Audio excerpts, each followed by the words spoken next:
Now, throughout chapter 2, I've been using the word outliers without actually defining it.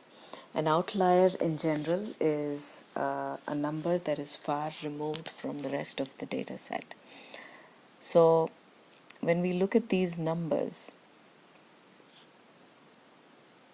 how do we decide what an outlier is? Sometimes it's not very clear whether a number is an outlier or not. Now, 13 seems to be higher than the other numbers, but it doesn't feel like a number that is very large compared to the rest of the data set. So we need a rule to decide which numbers can be defined as outliers. So the rule that we use is called the 1.5 times the IQR rule.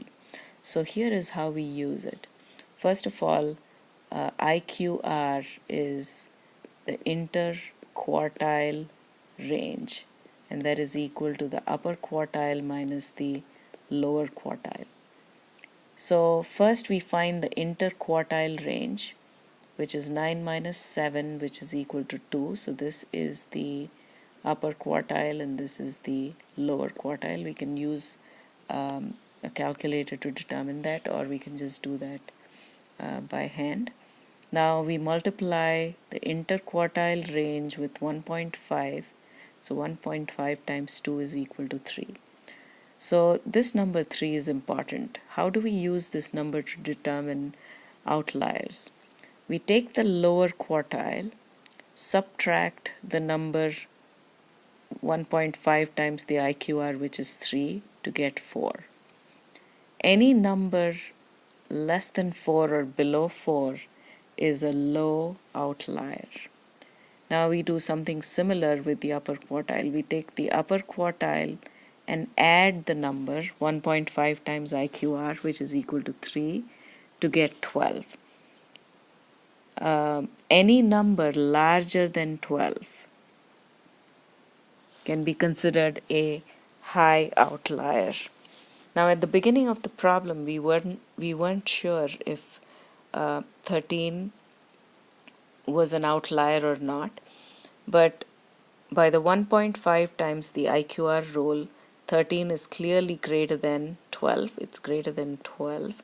So therefore, 13 can be considered an outlier. We're now going to define standard deviation. This is an important measure of spread.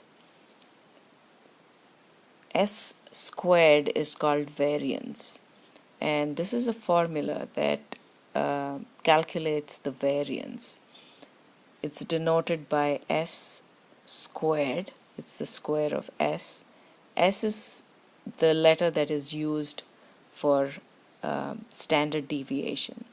So when we take the square root of the variance, we get the standard deviation. Now, does the standard deviation have units? Let's just assume that the units of measurement, or the unit of measurement, is centimeters. So when I take any one entry, subtract the mean from it, let's think about what the units are. So that would be in centimeters. The mean also has units, it's in centimeters.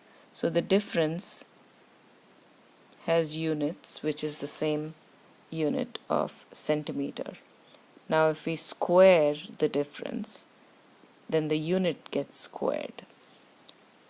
Next we divide by n minus 1. N minus 1 is just a number, so the unit is still centimeter square. Now when we take the square root of centimeter square, we get centimeters. So this is one way of determining the unit for standard deviation. So the unit for standard deviation is again centimeters.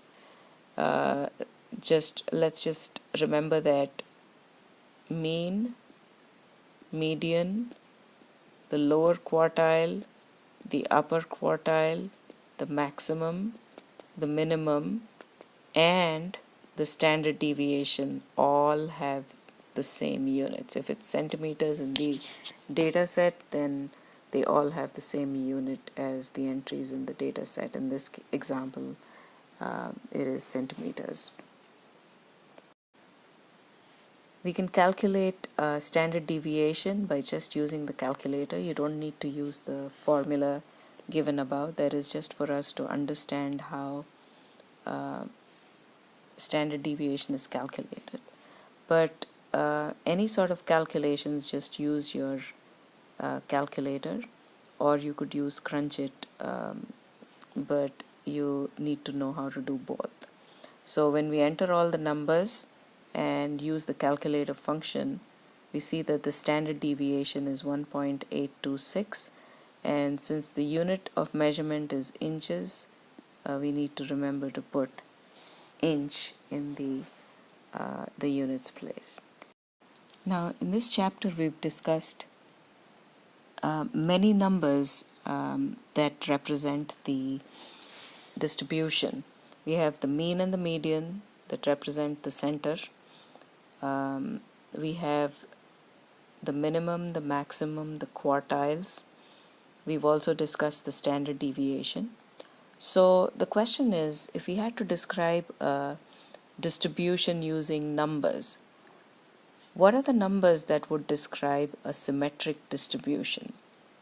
To describe a symmetric distribution, all we need is the mean, x bar, and the standard deviation, s. So for a symmetrical distribution, all we need is x bar and s.